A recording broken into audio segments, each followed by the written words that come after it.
Ola, benvidos de novo á Aula Costeira. Hoxe faremos a cata do noso viño Viña Costeira, pero antes de pasar a cata propiamente dita, imos falar da importancia do ambiente. É importante contar cun ambiente tranquilo e relaxado para facer a cata. A temperatura suave, unha boa iluminación e, sobre todo, a ausencia de ruídos e cheiros que nos desconcentren da mesma. Outro aspecto a ter en conta para disfrutar dun viño é a copa de cata. Debe ser unha copa de vidro fino, co cáliz en forma de tulipa, máis alto que ancho.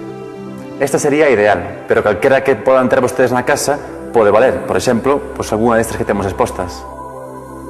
2 minutos antes de facer a cata, imos servir o viño, porque a temperatura que está o viño na neveira é un pouco máis baixa que a temperatura ideal de consumo. Deste xeito, servimos o viño e esperamos que a tempere durante un intre e falamos sobre a elaboración do mesmo.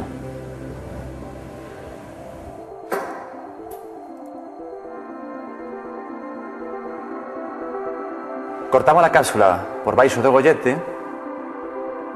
arrancámola e despois sacamos o tapón.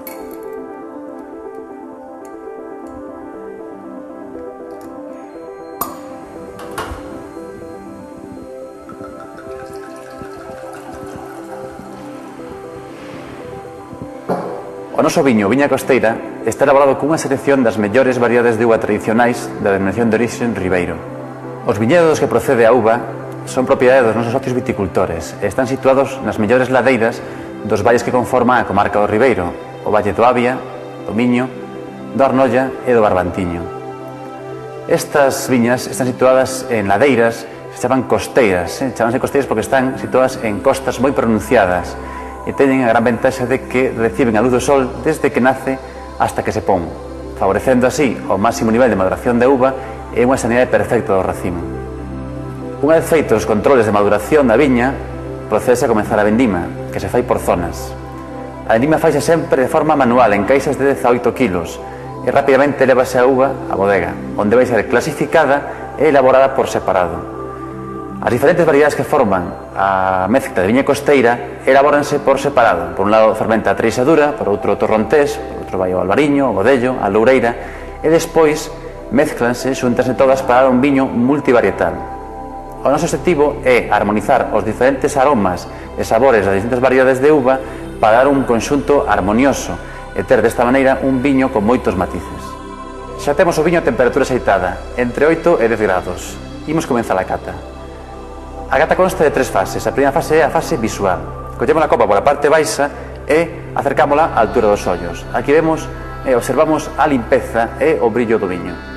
En segundo lugar, inclinamos a copa sobre unha superficie branca, pode ser un mantel branco ou un folio, e observamos a cor e os matices do viño. É unha cor amarela palliza con reflexos verdosos, limpa e brillante. Voltamos a subir a copa aos nosos ollos e facemos un lixeiro xiro, e vemos a fluidez do viño. Vemos que é unha fluidez suave, é un viño con unha boa lixereza en copa. A segunda fase é a fase aromática. No primeiro momento achegamos a copa a nariz sen axitar. E despois facemos uns xiros na copa e achegamos a copa a nariz co viño en movimento. Ben, na primeira fase do aroma atopamos aromas finos e elegantes de orixe varietal, sobre todo procedentes de variedades treixadura, albariño e loureira. Son aromas moi delicados. Xa na segunda fase, cando agitamos a copa, atopamos unha forte explosión frutal. Temos frutas exóticas, frutas de pepita, como a mazá ou a pera, e algunha nota vegetal fresca. É, digamos, un compendio de aromas das distintas variedades de uva que forman o Viña Costeira. Imos xa por fin á fase gustativa. Imos beber un sorbo de viño e deixar que recorra a boca.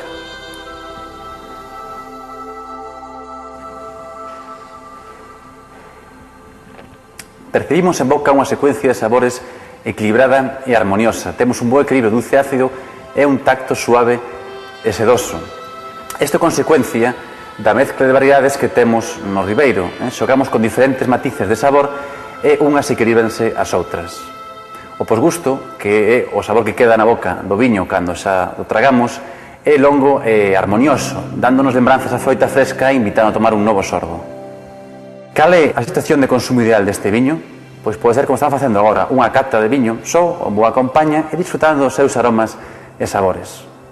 Outra posibilidade pode ser tomalo antes do xantar, pois como un aperitivo, con queixo do país ou con embutidos, pero a situación ideal de consumo deste viño é con peixes e mariscos, o que nos chamamos a dieta galega. A dieta mediterránea está moi ben por o resto da semana, pero o fin de semana hai que practicar a dieta galega, que é o peixe e o marisco da ría harmonizado con viña costeira. Os sabores salinos e iodados dos mariscos e dos peixes armonizan perfectamente cos sabores frescos e frutais do noso viña costeira, dando así un conxunto en boca moi armonioso, disfrutando dos sabores tanto do peixe e do marisco como do viño. Eso é a dieta galega. Foi un placer facer esta cata para vostedes e quero invitarlles a que visiten a nosa páxina web para seguir vendo os contidos e os capítulos da Aula Costeira, a Aula da Cultura do Viño. Moitas grazas.